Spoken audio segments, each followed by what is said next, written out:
신앙생활에 있어서 물질은 대단히 중요한 부분을 차지합니다. 물질이 있어야 구제할 수 있고 물질이 있어야 선교할 수 있습니다. 물질이 있어야 선교도 되어지며 물질 있어야 우리가 다음 세대도 섬길 수 있기 때문입니다. 우리가 말로 다음 세대 섬기는 것도 아니고 말로 우리가 구제하고 선교하고 미자립 교회를 섬기는 것도 아닙니다. 물질이 있어야 모든 것이 다 가능합니다.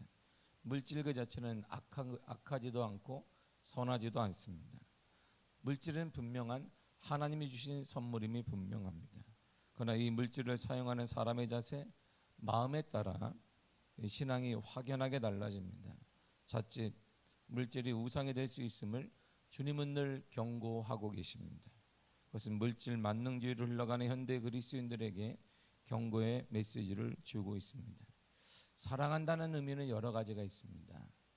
자녀들을 향해, 연로하신 부모님을 향해 사랑합니다라고 말할 때는 말만 하는데 절대 역사하지 않고 말만 하는 사람에게 정말 부모님이 사랑하는구나, 자녀들이 아빠 엄마가 나를 사랑하는구나 이렇게 말하지는 않습니다.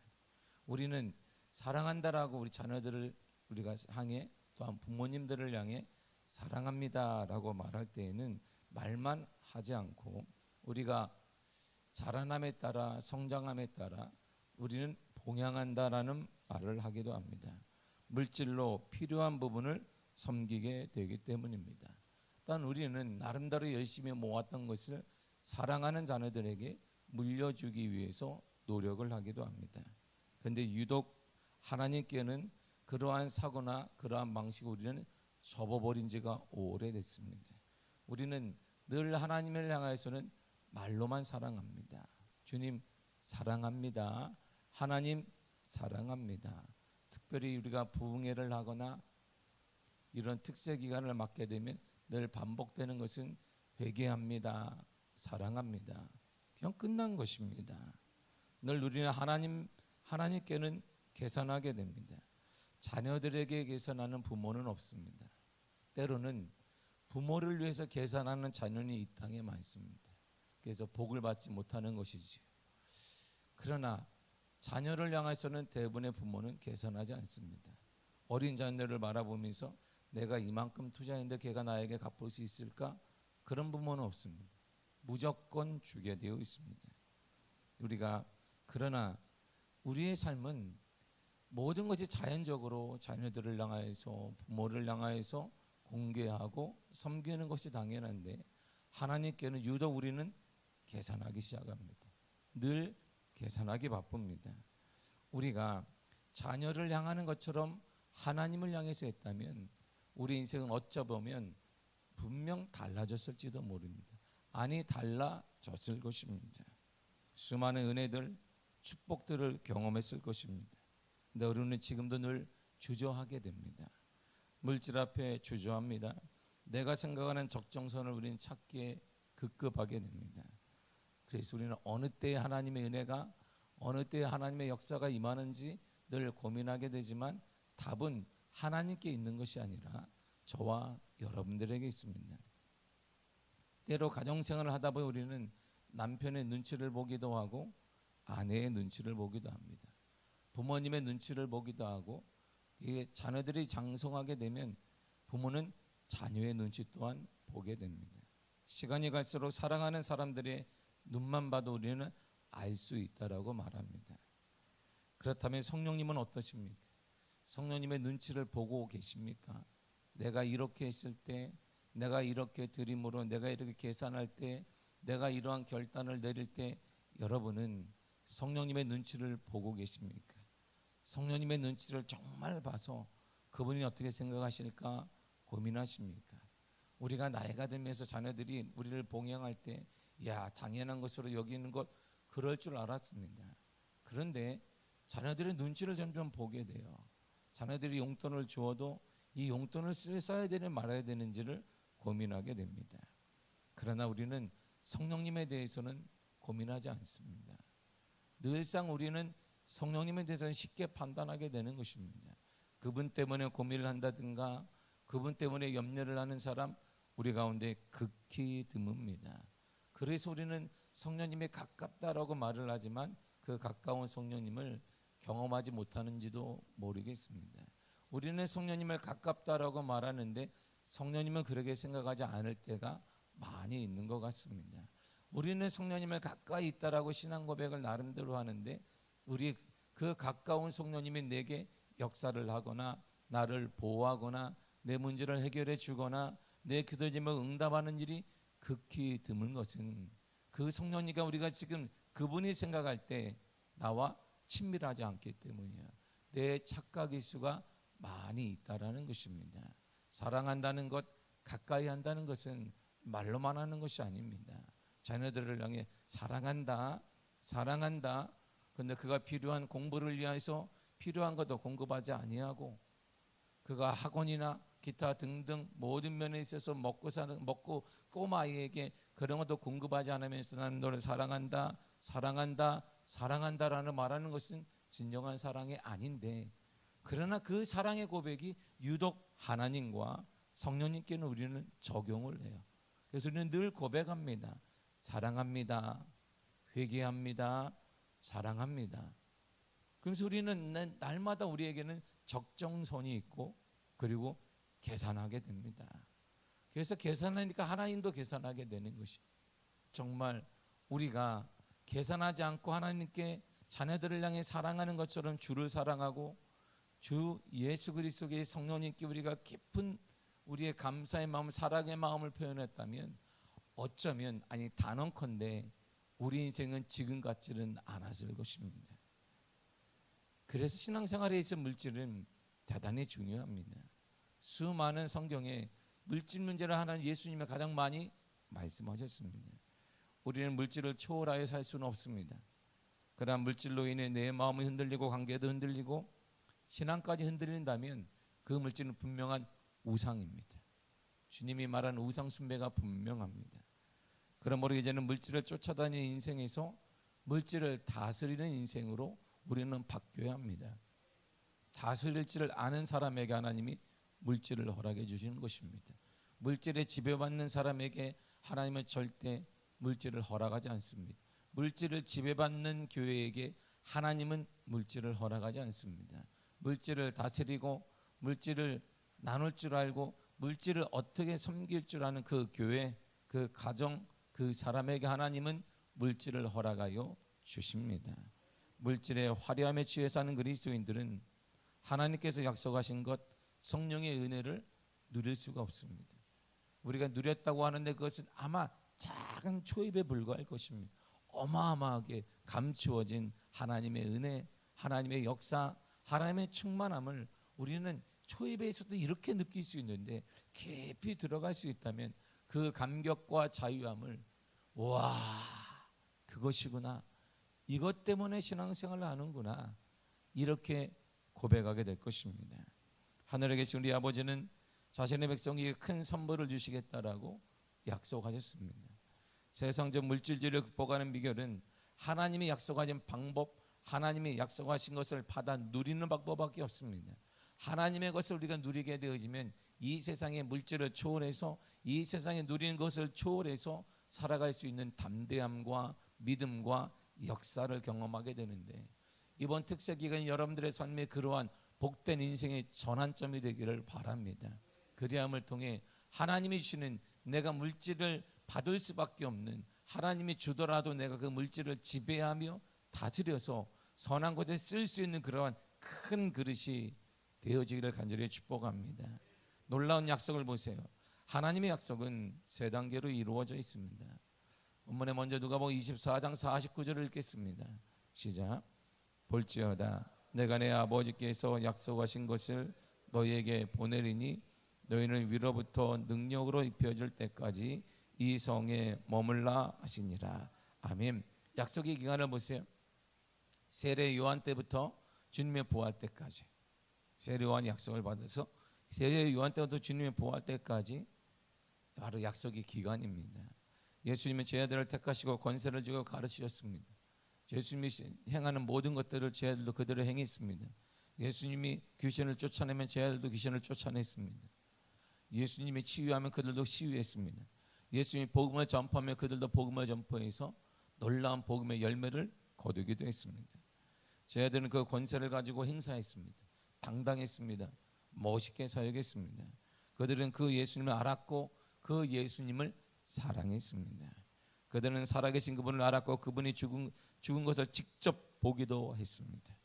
그분이 죽은 자들 가운데 부활하신 것을 직접 경험하기도 했습니다. 그 사람들이 제자입니다.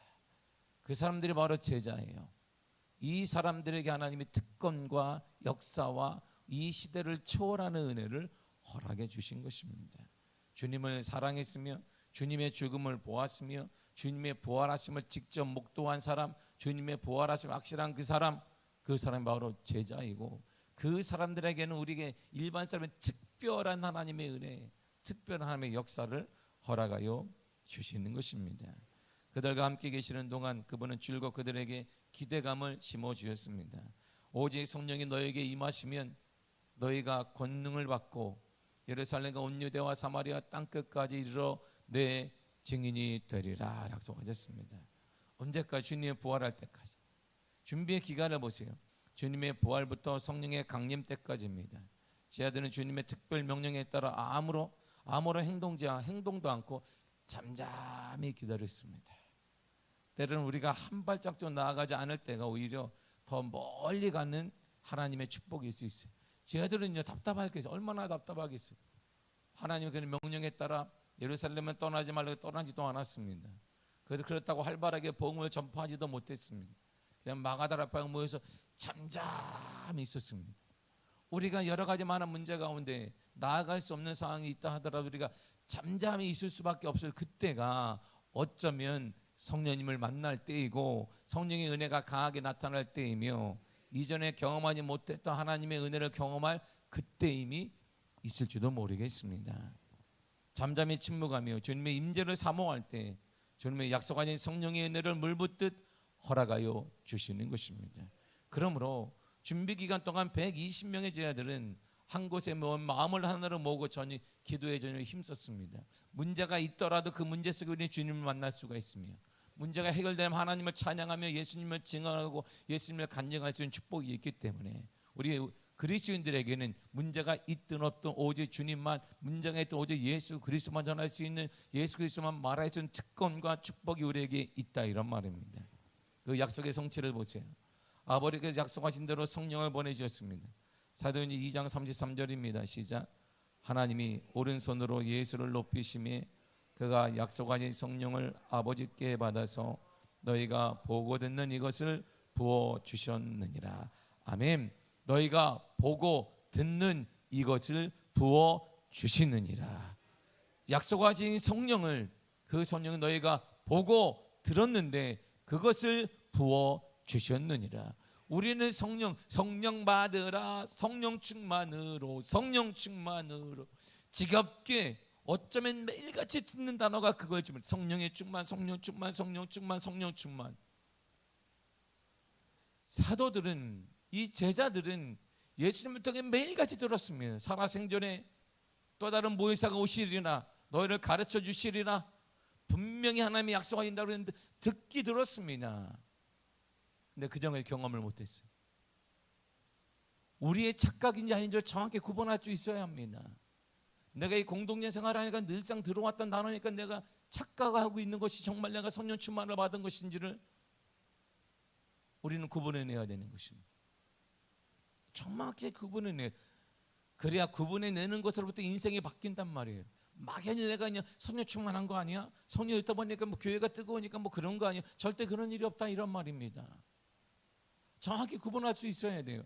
성령 충만을 받게 되면 물질 문제에 자유함을 생기도 물질 문제를 통하여서 우리가 떨지 않고 계산하지 않기 때문인 것입니다. 너희 보고 듣는 이것을 우리가 부어주셨느냐, 이 말은 가장 아름다운 표현입니다. 부어주셨다는 말은 폭포수가 떨어지는 것을 상징합니다. 성령 강림은 제 아들의 기대를 충족시켰습니다. 그러나 사실 충족시켰다는 표현으로는 부족합니다. 하나님은 그들의 기대를 충족시키고 남을 만큼 넉넉히 부어주셨습니다. 그분은 언제나 넘치도록 부어주십니다. 오늘도 우리에게, 여러분들에게 하나님은 부어주실 것입니다. 넉넉하게 부어주실 것입니다. 성령 강림의 의미는 무엇일까요? 제 아들은 성령 강림, 성령 충만, 성령의 기름 부음을 통하여서 그들의 신앙의 실제인 예수 그리스도에 대한 새로운 확신을 갖게 됐습니다. 아하, 이것이구나 신앙이. 아하, 이것이구나. 이걸 발견한 거예요. 성령 충만하니까 뭔가 막 와 기적이 일어나고 방언을 말하고 입신을 하고 넘어지고 그런 게 아니었어요. 성령 충만을 딱 그대로 경험하게 되니까 이것이구나, 예수님이 이런 분이구나. 그걸 깨달은 거예요. 그걸. 이야, 공생의 기간 동안 따라다니며 제 아들은 예수님을 섬겼습니다. 확신을 갖게 되었습니다. 그런데 성령 충만을 받게 되냐, 그걸 따라다닌 것들 걸음걸음마다 이것이구나. 그래서 이렇게 하셨구나. 성령 충만은 예수님이 이렇게 하신 거구나. 그분이 전하신 복음이 실제로 제 아들의 삶에서 나타나고 드러나고 열매를 맺기 시작했습니다.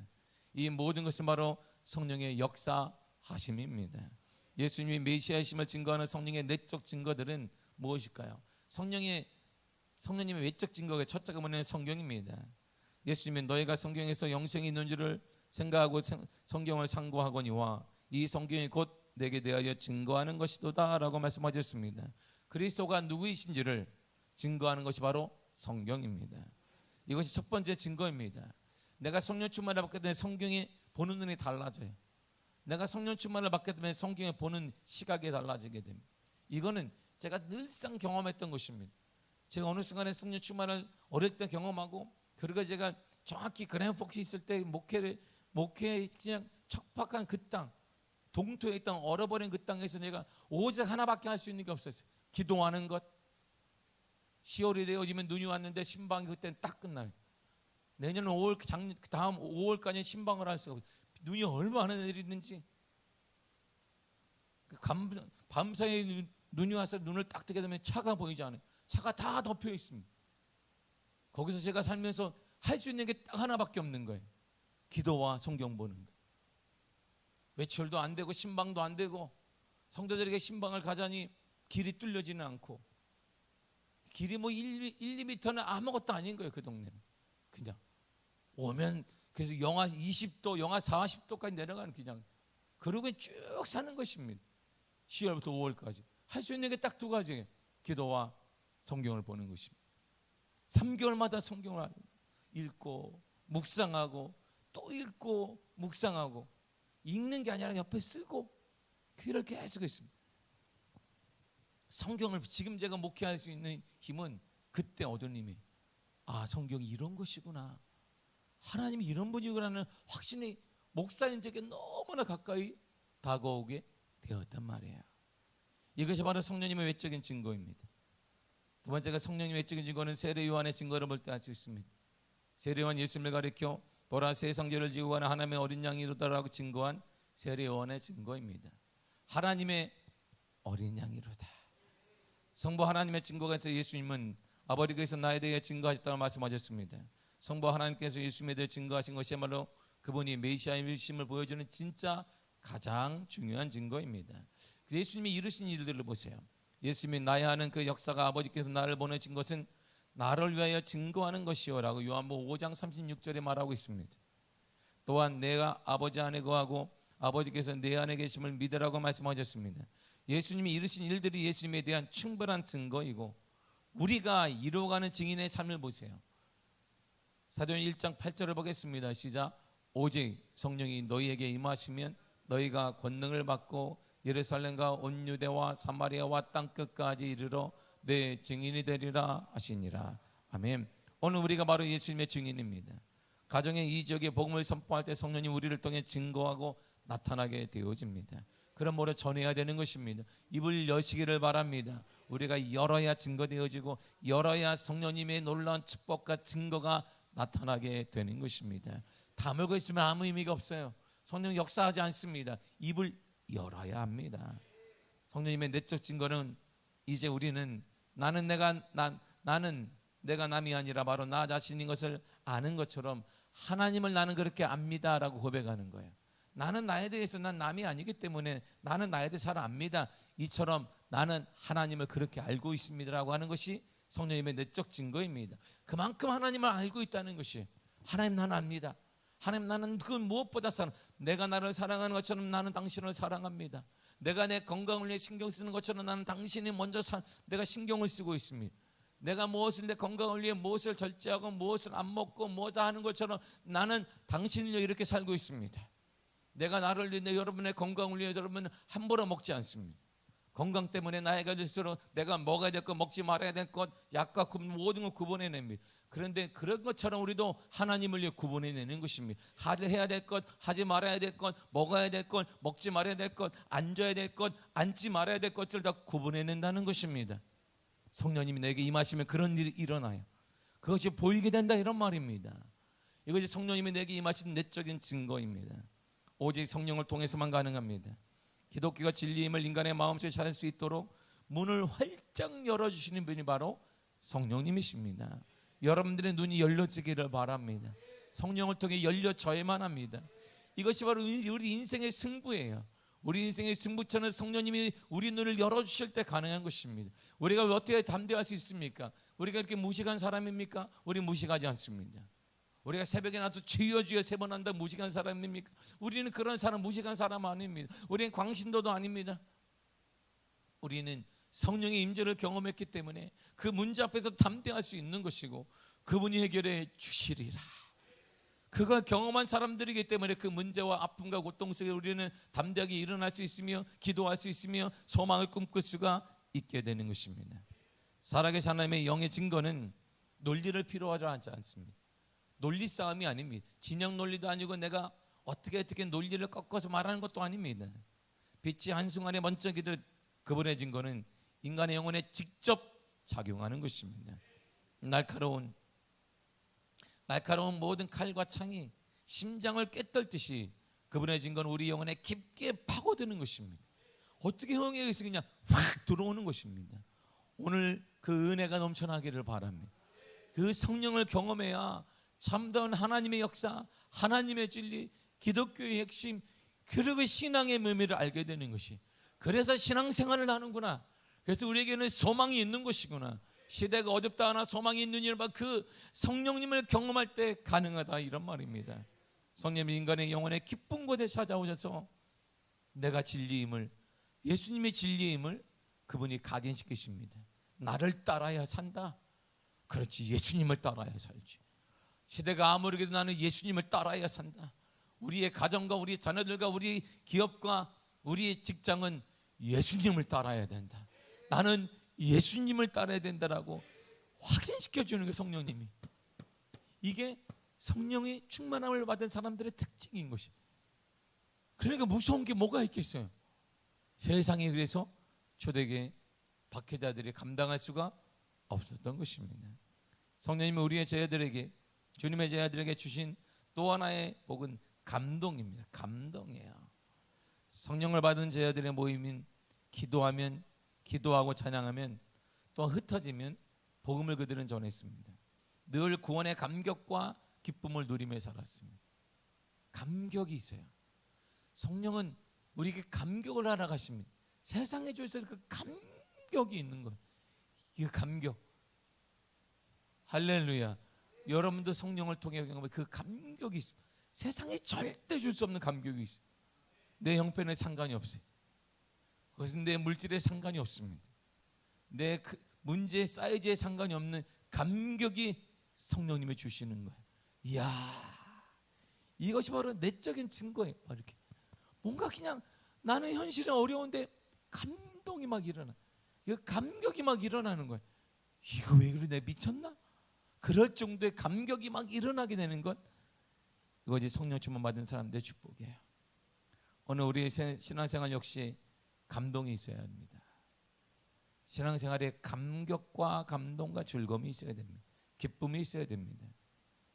지금 우리에게 제자들이 가했던 그 감격과 감동과 기쁨이 회복되기를 간절히 축복합니다. 성령님은 제자들에게 영적 권세를 주셨습니다.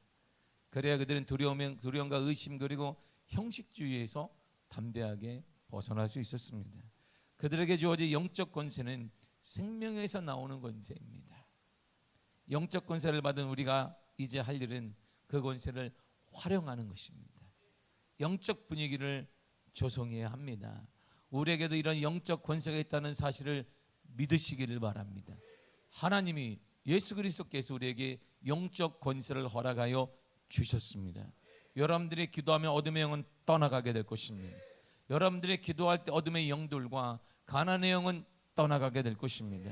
여러분들이 기도할 때 불신의 영은 떠나가게 될 것입니다. 여러분들이 기도할 때 불통의 영은 떠나가게 될 것입니다. 나를 괴롭히는 질병의 영들과 우리 가운데 가장 우리 가정을 괴롭히는 불신의 영은 예수 이름으로 떠나갈 줄 믿습니다. 이렇게 기도하십시오. 우리는 충분히 그럴 자격이 있는 사람. 왜? 그분이 내 안에 계시기 때문에. 이러한 감격을 가지고 외칠 때, 이런 감격을 가지고 외칠 때 하나님의 놀라운 변화가, 성령의 놀라운 역사가 반드시 일어날 줄 믿습니다. 기도하겠습니다. 하나님 감사드립니다.